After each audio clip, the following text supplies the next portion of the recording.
What driver charge was careless driving? That was 2018. Gas truck jackknife has 400 and Dunlop buried today.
Read a poem.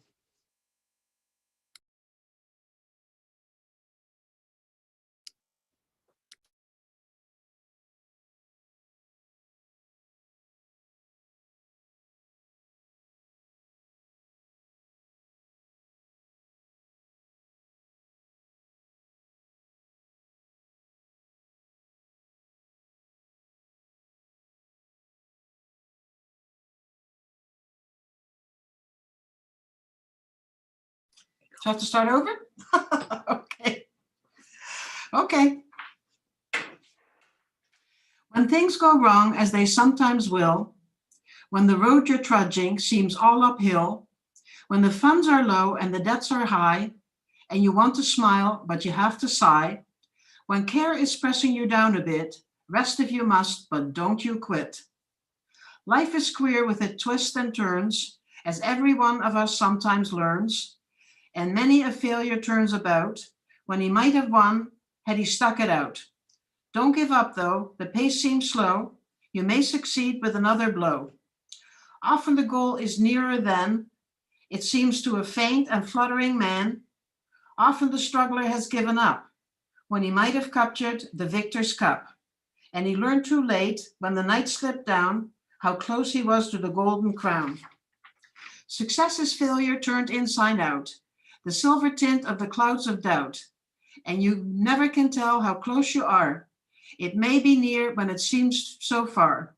So stick to the fight when your heart is hit. It's when things seem worse that you must not quit.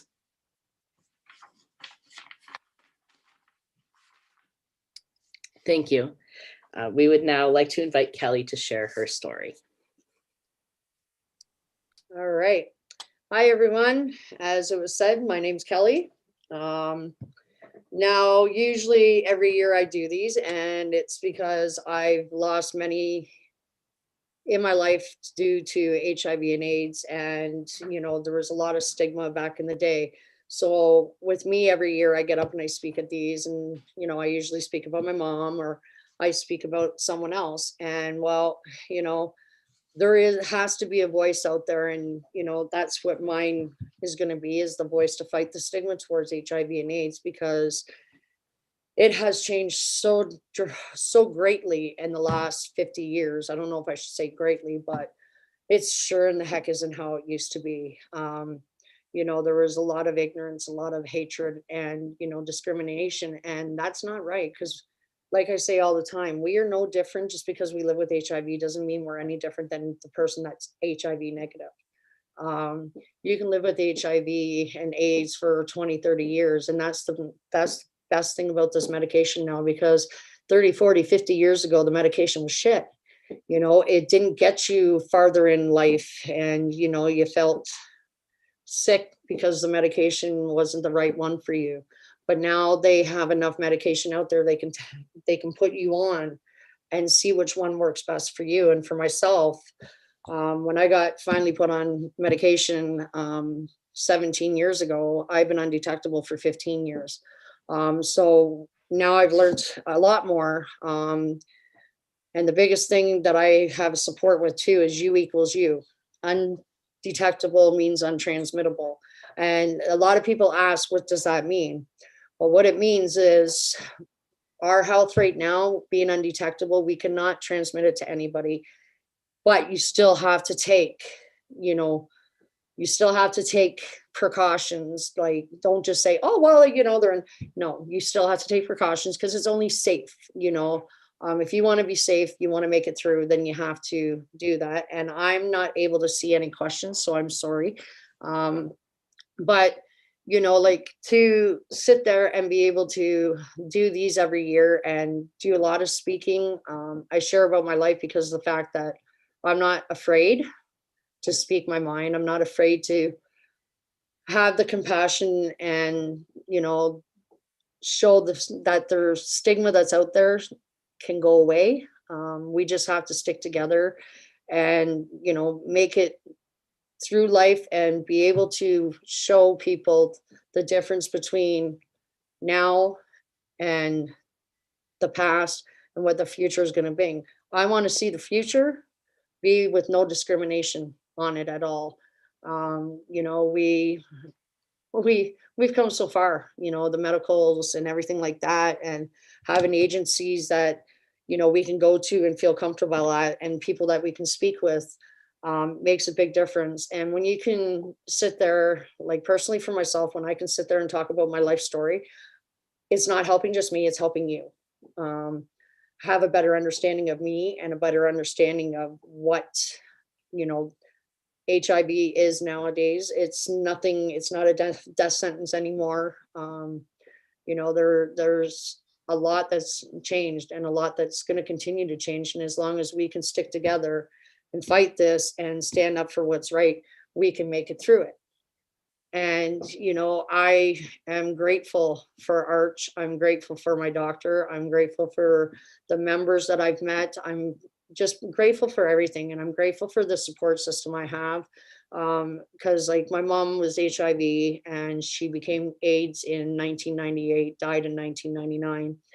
So like, I took on her role in a way. Um, I'm the one that's going to continue to fight what she wanted to fight and make a difference. And so that's what my thing is to do. And, it's only important to do that because there's enough hatred, enough bullshit, sorry for saying it, out there in this world. It's got to end. And, if we can all just stick together and show and prove, then hey, life will get easier, and, people will understand more. It's all the negative shit that used to be spoken, sorry again, spoken, that's made it hard for others to understand. There's a lot of older crowds that still have their blinders up, but the younger crowds are starting to listen, and that's what I like about it. But for now, that's it from me. I'm gonna let somebody else have their time. Hey. Thank you, Kelly. We would now like to invite Vicky to say a few words.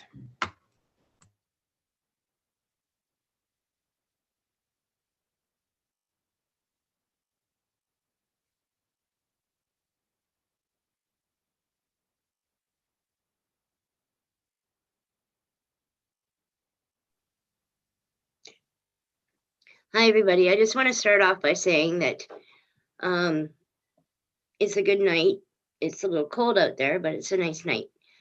I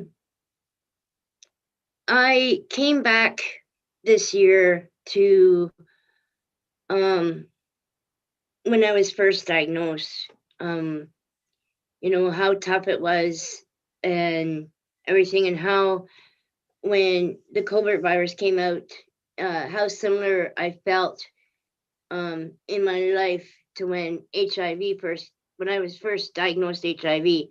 The support, the things I needed, and I'm here again, hoping and praying that none of my friends get sick. It's not the same. It's similar, but not the same. It's just, it's the fear that's there. This year's been a good year for me, though. I got to see my kids, my youngest son, and it was a good thing. But I've had to deal with like a lot of isolation, a lot of fear, and I guess isolation is one that I'm really scared of because of the fact that you don't have that support all the time, constantly, because of the the ability to. I don't have the ability to get out there and say, "Oh, I need help," like I did before. So I'm just going through a really hard time with it. But I feel hopeful that things are looking up, and the same way as it looked up for a diagnosis for your HIV, being on new meds, you know, being hopeful about vaccines that they're coming out with, like the new meds they came out with for HIV. Now they've got the new vaccine out for this, for COVID. And in such it wasn't even a long period of time. They really strive to find answers for these questions that people have, which makes it hopeful because we have a good system. They found something really quick. And back when you got HIV, it was not a quick answer. It took them years to come out with a cure or even meds that worked, or making people hopeful for, to get better or feel better. So I guess that's a good thing to look up to or look forward to, is that the medications that they have now are good medications. And that makes me hopeful. I've had a lot of losses in the last couple of years. And that's why I really like speaking out in the Candlelight Vigil, because I can look forward to at least coming to terms with some of my losses that I've had. My loss that I've had in the last couple of years has been really hard to get over, and that was my friend Mike. He was my boyfriend at the time. but we grew close. And he died just about, it's been a year now, or just a little over a year. It's been a little over a year now. But I was really close to him, and but I haven't lost anybody since, which is a good feeling. Um, and now that I have the ability to reach out, which I never did, like with the internet, and not feeling so secluded in my apartment, I can actually reach out and talk to people now, which I couldn't do before. So that's one thing that I can look forward to. Anyway, thanks for listening, and I look forward to seeing you all soon. Thank you, Vicki. And now we invite Christopher to share his story.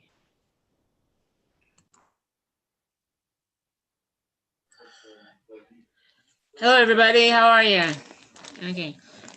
I was going to read something off my phone, but I decided to tell it from the heart. Okay. Me being diagnosed with HIV was a lot of struggle, a lot of self-hate, and I was angry at myself. And then I actually was diagnosed in late 2016. And I collapsed in 2017, and I woke up in the hospital in Aurelia, and I had to break up with my ex because I didn't want him to go through that. But on the plus side, it took me about a year to get undetectable. I found out with you because you met for March, and I'm totally grateful for that. And I was so cruel to my aunts in 2018 that, I just had to leave because, I almost overdosed on 3 extra strength Tylenol. And then when I left, I found the Gilbert Center in Barrie, which there was such a huge support to me, helping out with my diagnosis, my depression, my self-hate. And then I found someone in 2018. I was afraid to get into a relationship because of my HIV. I was still detectable at that time. And one day, he's HIV negative. Met him at the Gilbert Center, and just our feelings just blossomed a lot. And then late 2018, I went to my doctor, and he said, "Christopher, guess what?" I'm like, "What?" I said, "You are undetectable." I cried tears of joy. And I've been undetectable for about 2.5 years, still am. And I'm on my last 2 medications, weren't working. Well, they were working, it's the side effects. So I found a new doctor in Innisfil, and he put me on a new medication, Biktarvy. And I've actually been feeling very healthy lately. And, but yeah, and I hope that there will be a vaccine in the future. If not, I'm perfectly fine living with this chronic illness for the rest of my life. But yeah, I came across an app online on Android or iPhone. It's called my HIV team. There is a lot of people all across the world, and I've recommended people who I know to look into it, and it's amazing because it's just, I know there's a lot of stigma around this virus. People think, "Oh, you have HIV, you're gonna die." No, not, because the research, the medications, the treatments that are now have been able to keep the virus suppressed to undetectable levels, which means you cannot transmit the virus at all. But you still have to take medication to keep it in control. And but yeah, and also, because Arch, you were the main reasons for me going back to school to be a social service worker. And today I just realized I wanted to be an LGBTQ2S youth counselor in my future. But that's it for me. Thank you, Christopher. That was fantastic. So this year for AIDS Awareness Week, we took on a theme that reflected the experience, leadership, and resiliency that we know to be intrinsic within our community. You have been through this before. And though we know that this fact doesn't necessarily make it easier, we hope that it has made you realize your strength and belief in your community. This year has certainly been a difficult one. So now more than ever, we hope that you will turn to us and turn to each other for support, because we are in this together. We will now take a moment to reflect on how far we have come, honor where we are now, and hope for the future by proceeding with the candle lighting ceremony. If you wish to light a candle in honor of someone you have lost or the memories of all, we encourage you to do so carefully at home. Past. We light this candle to honor and remember how far we have come. We remember the lives that have been lost to HIV/AIDS. We recognize and appreciate the battle fought against stigma, discrimination, and ignorance.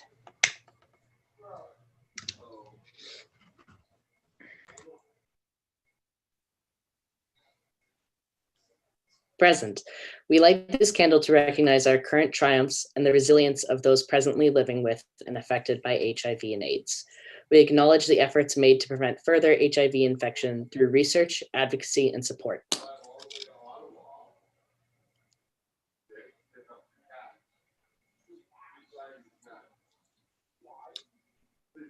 Future. We light this candle in support of all efforts aimed to reach our goal of 0 new HIV infections, 0 AIDS-related deaths, and 0 HIV stigma and discrimination. It is a candle that represents our hope of a future without HIV.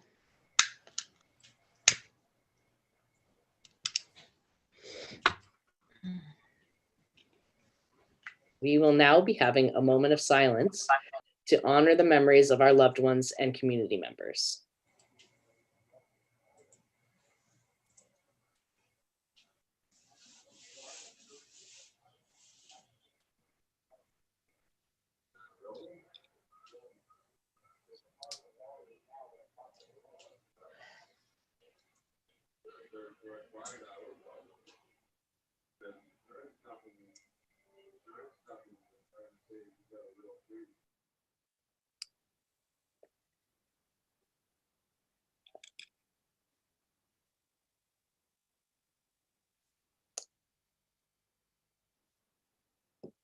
This concludes our commemorative ceremony.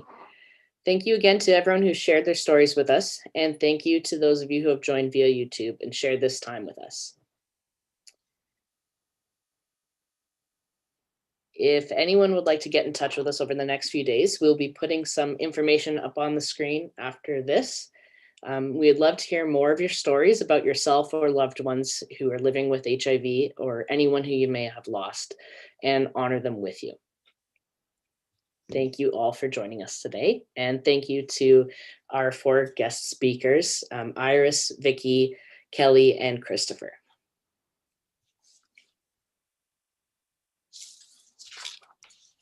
This is what I do, so I don't mind at all.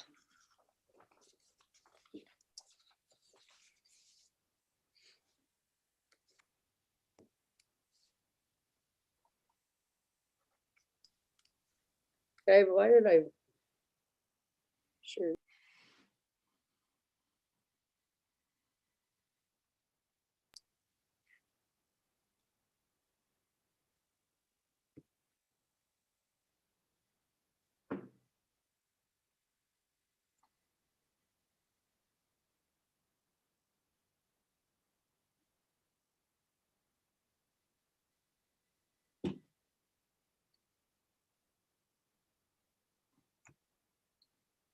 I think we are, Mindy.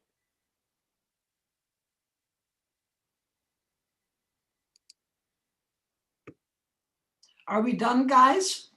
That's what I'm wondering. Yes, we are. It's just we're showing the last slide. But yeah, thank you so much. And yeah, you can disconnect now. Thanks again. Okay. I no don't know how problem. to do that, so, oh, there we go. All right. See button. Fine. I wondered why I'm like, I was waiting for you to say something, and then I was like, oh my gosh. Ah, well, you know, usually I am the big. Oh,